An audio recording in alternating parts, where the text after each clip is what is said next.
هذا البرنامج برعاية مشفى فرمان. مشفى فرمان بكافة الاختصاصات: جراحية، تنظيرية، عظمية، نسائية، داخلية وأطفال. قامشلو، طريق الحسكة.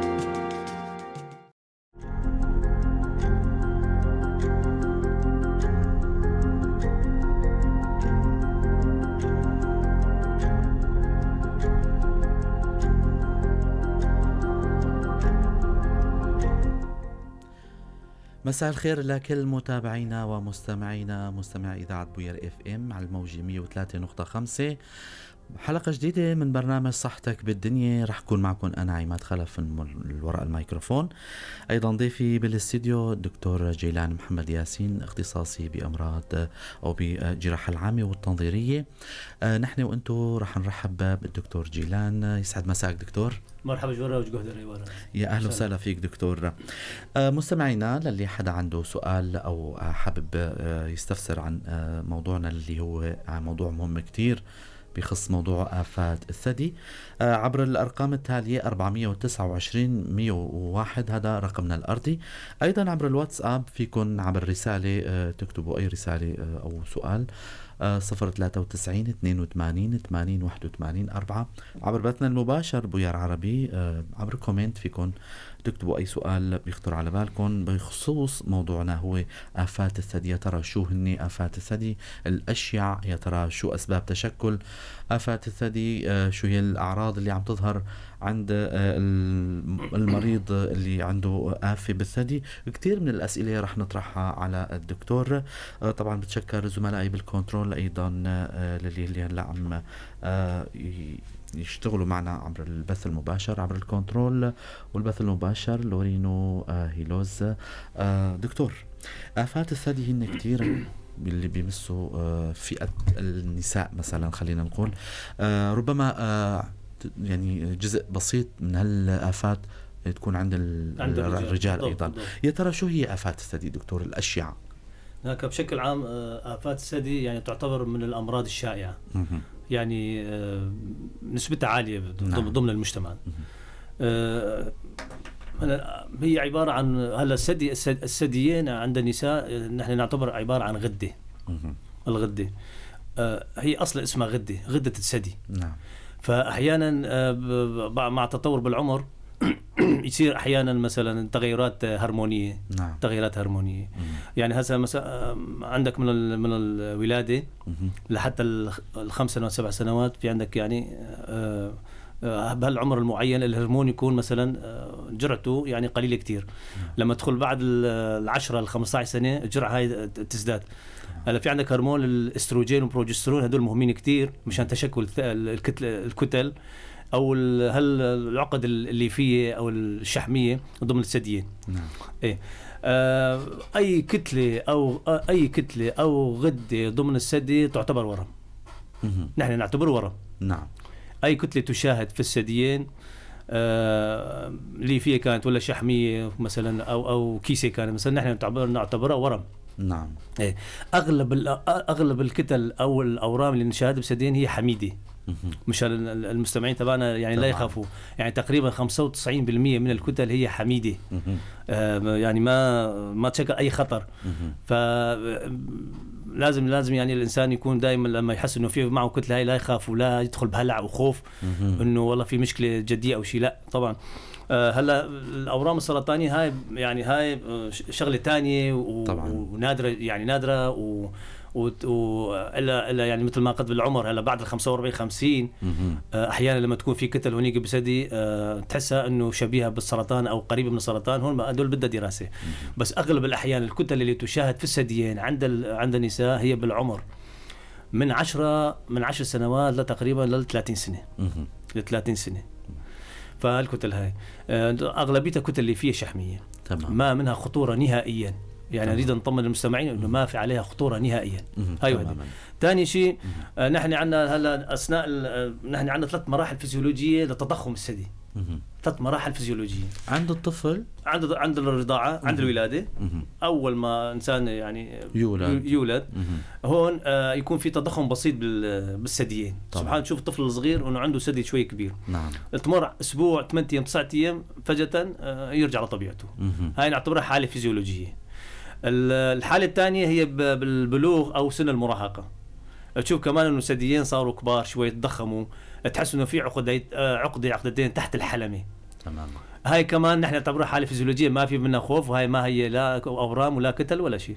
هاي كمان بدها 15 أو 20 يوم، أحيانا 6 شهور لحالة الثديين والحلمة ترجع لطبيعتها. تماما. المرحلة الثالثة هي مرحلة الشيخوخة. مرحلة الشيخوخة هون تماما. يعني كمان بهالمرحلة كمان تشوف يعني تضخم بالثديين. ترهل ربما هي لا تضخم، قساوي. هي قساوي. واحد يعني دائما يحط في باله انه احتمال تكون كتله، وهاي انا مشان هيك عم بجيب. فهاي كمان تعتبر حاله فيزيولوجيه ترجع لطبيعتها.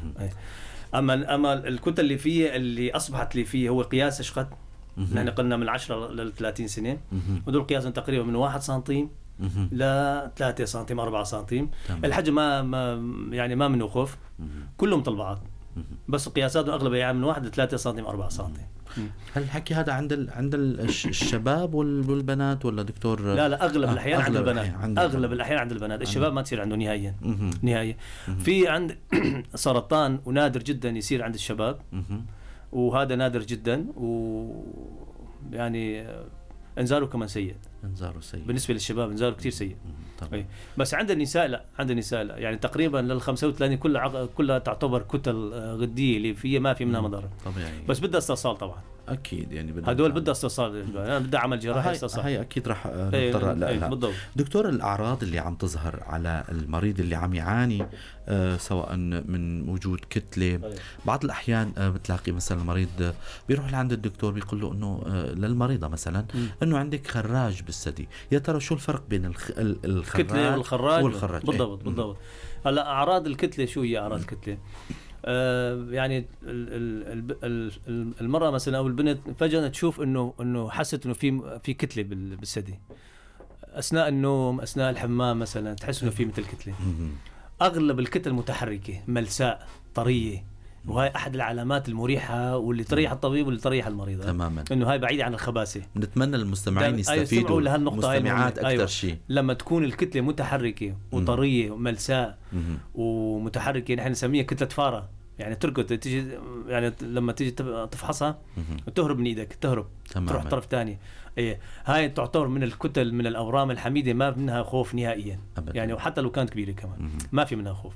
هاي اول شيء. العرض الثاني هو وجود الالم كمان نادر، يعني نادر. نادر يعني اثناء الحركه، اثناء الشغل، اثناء العمل تحس بألم. يزداد الألم أيمت كمان أثناء الدورة الشهرية. تمام. أثناء الدورة الشهرية كمان. ليش أثناء الدورة؟ لأنه الهرمون يكون هونيك في زيادة بالإفراز ويصير عندك ديسبالانس، يعني عدم توازن. تماما. فيزداد الألم شوي. لما نيجي نفرق الكتلة أو الغدة عن الخراجات، الخراجات تصير مع النسوان اللي مرضعين، النسوان المرضعين. تمام. يعني اللي يعطوا حليب لأولادهم. نعم. هلا هدول شوي مهملين، ما عندهم يعني يكون مثلا يعني ثقافي، يعني لا ما فينا، يعني ما عم تهتم حالها كتير، ما عم تنظف حالها كتير زيادة. قليلين جدا اللي هيك، يعني طبعا تصير الحليب جوا يتلوث وتصير مثل خراجة. هاي أثناء الرضاعة الوالدية. هاي الخراجة بدها تفجير جباري، نحن نسميها تفجير، لأنه هاي خراجة وصاير جوا مثل عذاب، وهاي مؤلمة جدا. هاي بدها تفجير، وبعدين تعطي أدوية وصادات ما صادات وتطيب عليها. في عندك شغلة ثالثة، الكيسات. في غدة كيسية نحن نسميها. نعم. هاي يدخل فيها مي سوائل داخلية، تنتفخ، يعني يصير 3 سنتيم 4 سنتيم 5 سنتيم. نحن أحيانا نبذلها. نحن عندنا مثلا بروتوكول إنه نبذلها يا مرتين يا 3 مرات خلال 6 شهور. هلا أنا بذلت مثلا كيسة غدة كيسية. هلا أنا طبعا بعتها على الإيكو قال لي هاي مو كتلة، هاي غدة كيسية. هلا هاي أنا بدي أبذلها لما ابذلها. دكتور عفوا على المقاطعه، عمليه البذل لحتى المستمعين والمشاهدين ايضا يستفيدوا من هالكلمه، انه عمليه البذل هي تفريغ الكيسه، تفريغ السوائل من الكيسه، تفريغ السائل من الكيسه بابره معينه او بطريقه معينه مثلا. طبعا سرنج مثلا 10 سي ويكون في قياسات معينه للابر. ندخل الى جوف الكيسه طبعا. اجراء سهل ايضا، اجراء سهل جدا ضمن العياده. نحن بنمشي ضمن العياده مع شويه تخدير موضعي. نعم. نسحب نبذل هاي. طبعا الغلاف الكيسه يكون رقيق شويه اثناء البذل لما هو ينكمش. لما ينكمش هاي يعطي مجال انه يلتحم في بعضه والكيسه تروح تماما. ايوه. البعض منها معندة نحن نعطيه مهلة 3 شهور 4 شهور، نقول راجعينا مثلا بعد 3 شهور. إذا تجمعت مرة ثانية الكيسة نبذلها مرة ثانية. المرة الثالثة خلاص نعطي قرار العمل الجراحي، خلاص بده كيسة، معناته هذا جدار الكيسة عندك سميك شوية، صلب. نعم. صلب سميكي شوية، فبالتالي هذا بده خلاص عمل جراحي. وهي كانت تعتبر من أو يعني من الكيسات الحميدة والسليمة وما في منها مشكلة أبدا نهائيا. تمام.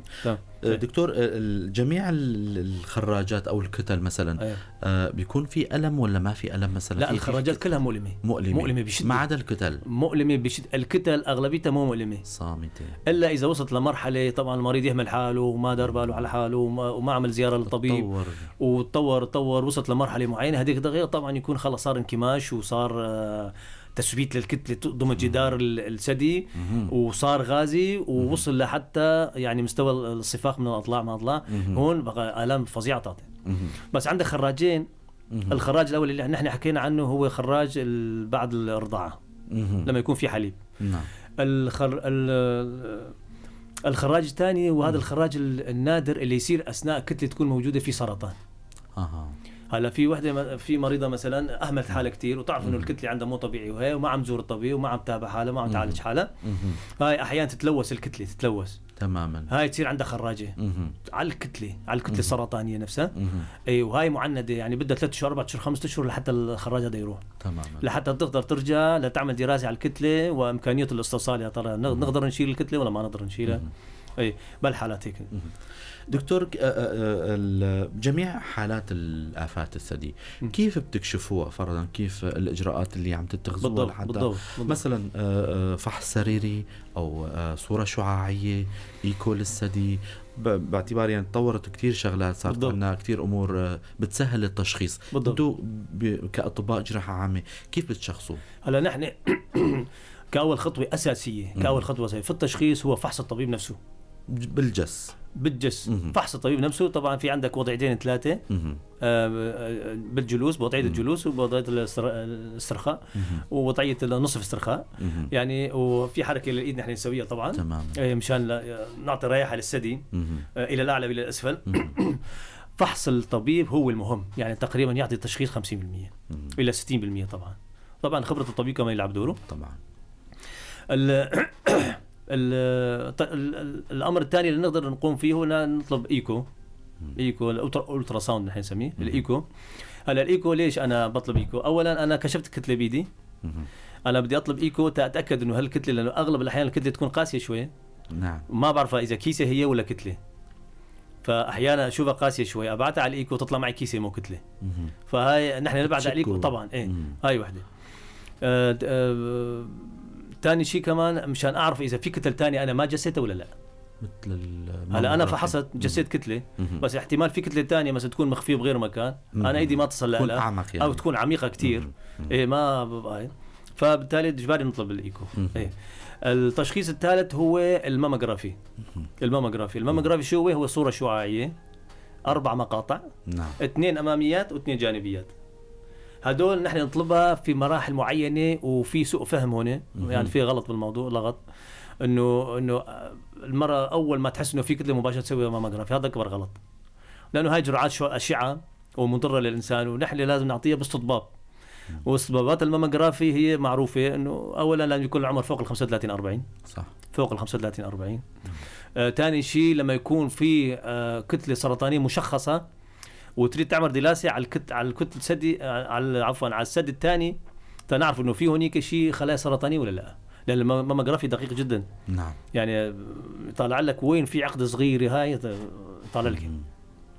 فاذا نحن الماموغرافي نخليه على طرف ونعطيها في يعني في النقاط وفي الوقت المناسب. الوقت المناسب يعني لانه هي مضره يعني اشعتها مضره. اكيد.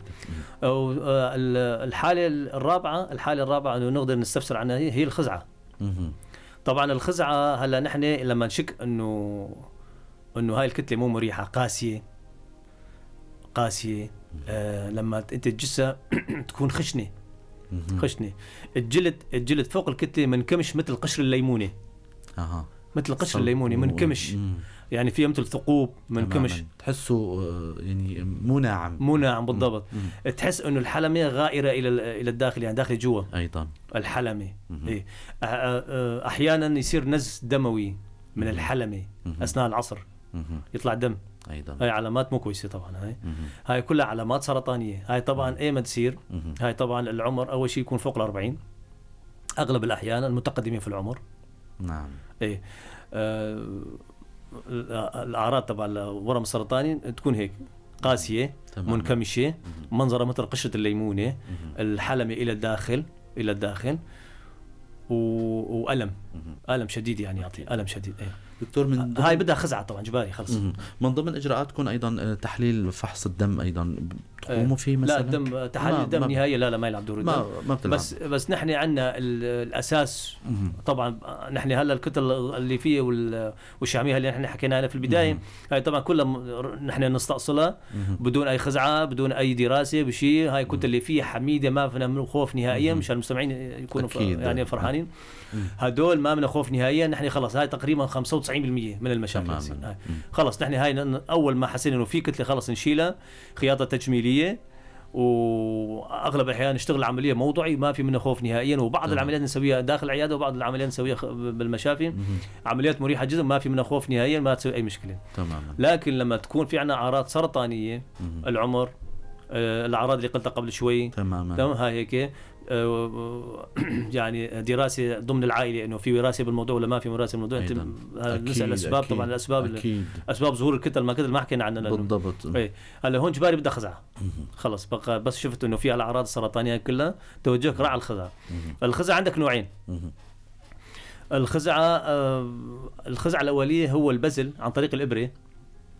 الطبيب طبعا ضمن العياده يقدر يسويها مع شويه تخدير في قزيزه صغيره نحط عليه نقطتين سبيرتو ونبذل الابره ضمن الكتله السرطانيه ونحاول هيك ننزل شوي نخليه يطلع شويه دم شويه خلايا كذا هيك ونرشها على القزيزه على اللويحه هاي القزيزه. بعدين نحط القزيزه واحده ثانيه عليه ونبعثها على التشريح النسيجي.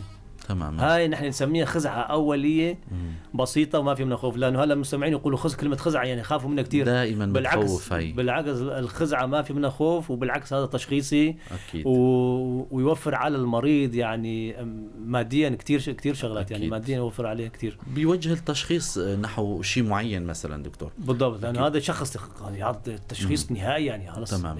دكتور شوي بس ما الخزعه لانه في الخزعه الثانيه هاي الخزعه الاوليه المبدئيه. الخزعه الثانيه انا لما بعثت القزيزه هاي على التحليل والطبيب تبع التحليل النسيجي قال والله انا طلعت منها خلايا بس بدي خزعه كامله هلا هو نعمل عمل جراحي خزعه صغيره عمل جراحي. يعني الخزعه عندنا نوعين معناته بزل وخزعه. هلا فاين نيدل اسبيريشن كور نيدل اسبيريشن نوعين. هل الكور نيدل اسبيريشن هذا نحن نسميه عمل جراحي بسيط كمان يعني نفتح جرح سنتيم واحد ناخذ نص سنتيم تقريبا من وضعيتين 3 كمان نحط على القزيزة ونبعث على التشريح. هذا يدعم التشخيص تماما. يدعم التشخيص بيوجه هذا بس لما ثبت معنا انه خلص في سرطان هون بقى تكتيك الطبيب يا اما اول شيء اشعه كيميائي وبعدين عمل جراحي ويا اما عمل جراحي كيميائي واشعه حسب تمام. دكتور الاسباب هي الاهم شيء يا ترى بكثير من الامراض اسباب تكون الكتل والاورام هاي من الوراثيه من شوي حكيتوا عنها. شو هن الاسباب مثلا؟ هلا الوراثه قبل كل شيء. الوراثه تلعب دور يعني هلا بس واحد يعني المريض لما يجي لعندك تشوف انه في كتله تساله انه كان في حدا عندكم بالعائله ما سمعوا كتله يقول نعم يا اما امي اختي يا اما عمتي كذا. اذا في وراثه بالموضوع هاي جينات تلعب دورا اكيد. جينات الوراثيه تلعب دورا. السبب الثاني هو الهرمونات الاستروجين والبروجسترون وكميه التنقيط تبع الاستروجين والبروجسترون. هلا يصير احيانا فيها خلل خلل، يا ما الطقط زياده، يا ما تنشف شوي احيانا، تمر شهرين 3 4. شو دور هالهرمونين دكتور؟ هالهرمونين هدول منظم للدوره الدمويه ومنظم لعمل ثديين. هرمون نسائي، هذا هرمون نسائي منظم لهدول. في الغده النخاميه كمان، الغده النخاميه كمان تلعب دورها طبعا، بس هو محفز. يعني الاساس يجي من الغده النخاميه ويعطي للغده، فهو محفز. فهون لما يكون في عدم توازن بهالهرمونين يصير اضطرابات بالثديين واضطرابات في الرحم والملحقات. تماما مرتبطين ببعض.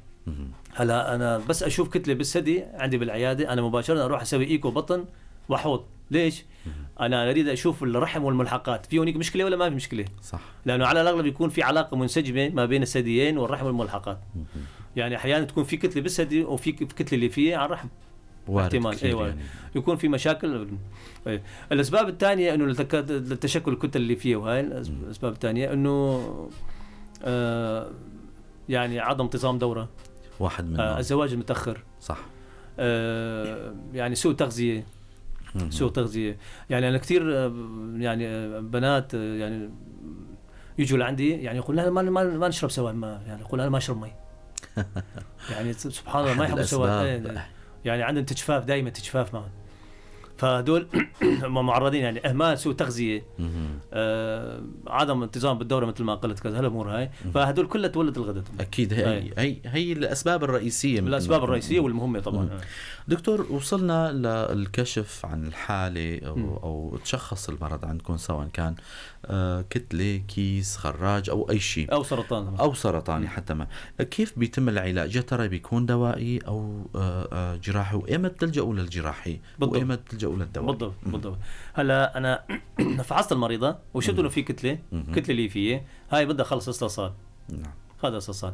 بس عندك في نقطه معينه، نقطه واحده هون، انه احتمال ما تفرق ما بين عقده ليفيه وكتله ليفيه. لانه هالعقد الليفيه موجوده طبيعيا بجسم الانسان. هالعقد الليفيه والحيز الليمفي هذا يلعب دور في يعني في يعني محاربه العدوى، جراثيم مع جراثيم.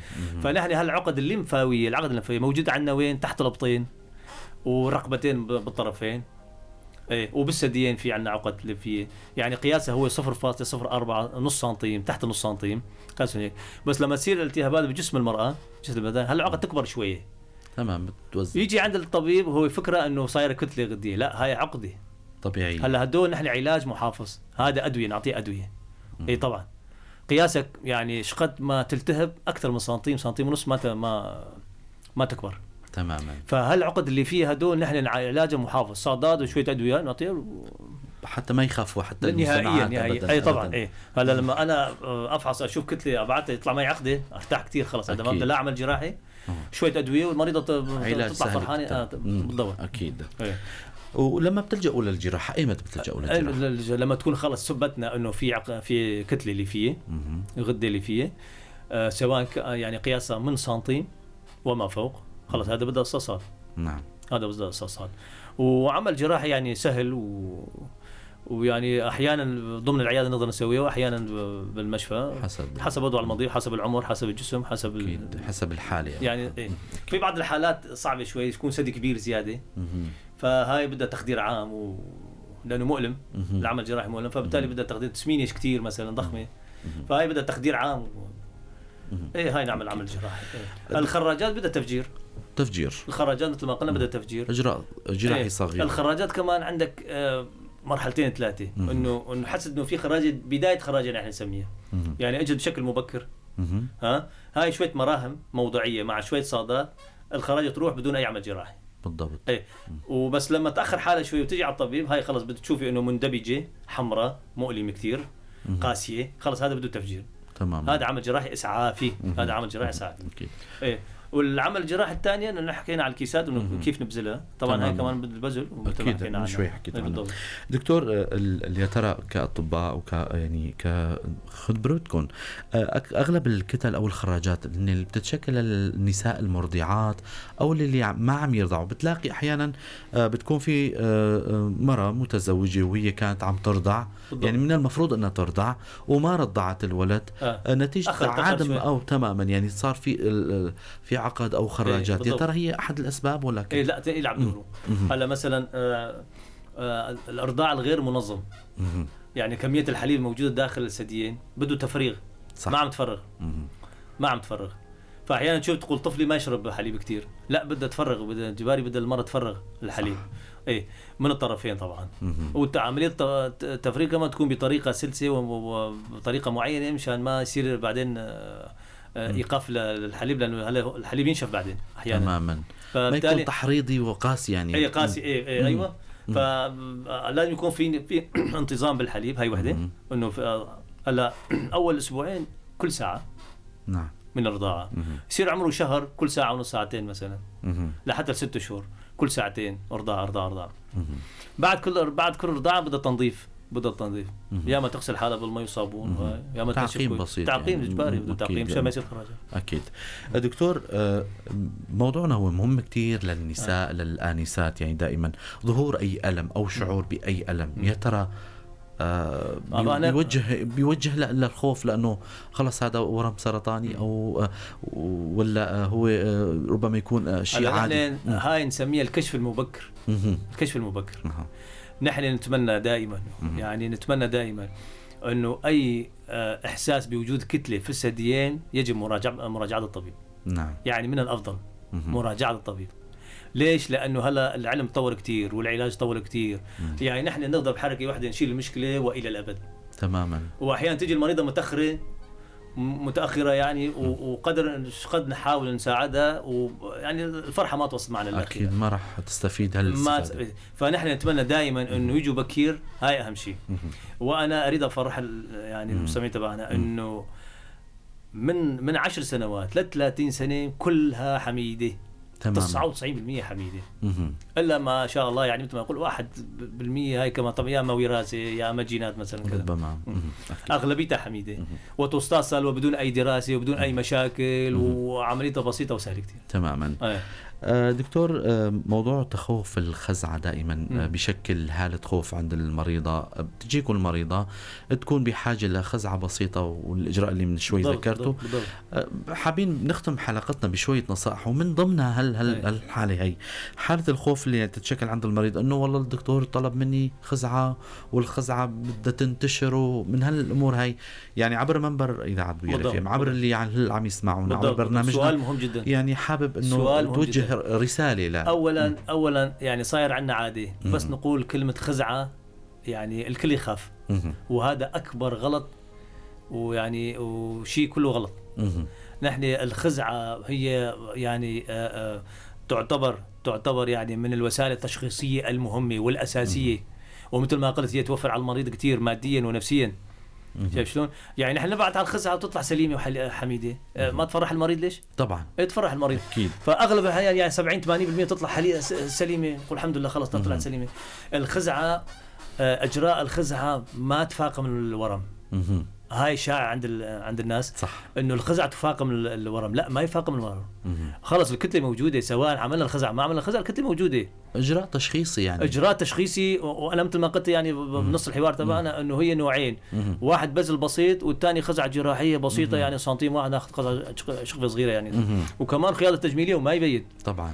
يعني الخزعة، مفهوم الخزعة لازم العالم ما تخاف منها، وبالعكس لازم يتشجعوا هن يسووا، يعني لازم هن يتشجعوا يسوون. اكيد. اي بعدين الخزعة لما تشخص الخزعة الورم، انت بهالحالة هاي احتمال شيل بس الورم مع حيز امان شي سنتيمين حواليه، حلت المشكله حتى طبعا. لو كان سرطانيه. نعم. احيانا تطلع سرطانيه بس جايين في الوقت المناسب، والخزعه مشخصه، والخزعه شخص لي انه سرطان، بس جاي في الوقت المناسب بيستفيد، ما متاخر. انا ما شلت الثدي كله تماما، انا شلت ربع الثدي او ثلث من الثدي او ثلثين من الثدي، ما حيز امان وخلص، والمريضه تستفيد. طبعا المريضه تستفيد اكثر طبعا. فهاي نظرة الناس والمستمعين انه الخزعة شيء يخوف. لا، ما يخوف اكيد. يعني اجراء بسيط كتير، ونحن نسويه ضمن العيادة، واحيانا لما تكون جراحية وهي يعني نسويها شغلة بسيطة كتير وما ما تخوف يعني. في بس نقطة أخيرة، التسدي عند الرجال. هذا كان سؤالي الأخير. التسدي عند الرجال هذا احيانا تشوف انه شاب عنده الثدي أحادي، يعني الطرف حجم الثدي أكبر من الآخر. لا يشوف إنه في ورم صاير، يعني ورمان منظره مو طبيعي. يعني تيجي تفحصه فعلا الثدي صاير ثدي مثل ثدي تبع نعم. المرأة، يعني صاير هيك كبيرة. هذا نحن نسميه التثدي عند الرجال. البعض منه يشفى تلقائيا خلال 6 سنة، يكون في بالانس بالهرمونات، التستوستيرون هالامورات الذكوريه يرجع طبيعته. البعض منه يكون في امراض اخرى متلازمات سابقه معه، يفاقم المرض. هذول نعمل له عمليات تجميليه، جراحيه يعني. جراحيه.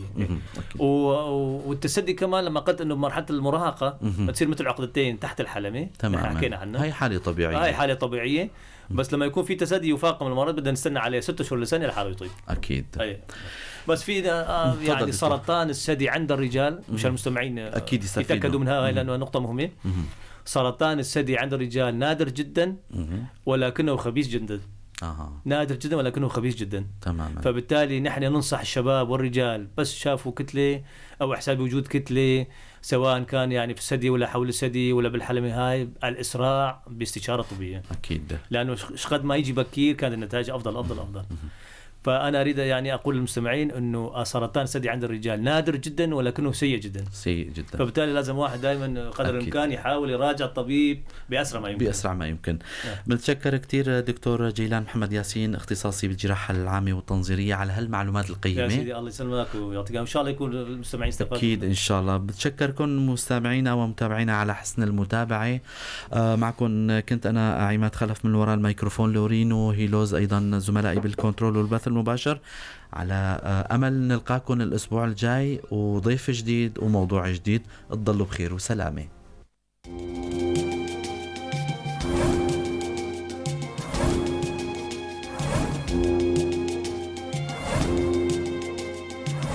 هذا البرنامج برعاية مشفى فرمان. مشفى فرمان بكافة الاختصاصات: جراحية، تنظيرية، عظمية، نسائية، داخلية وأطفال. قامشلو، طريق الحسكة.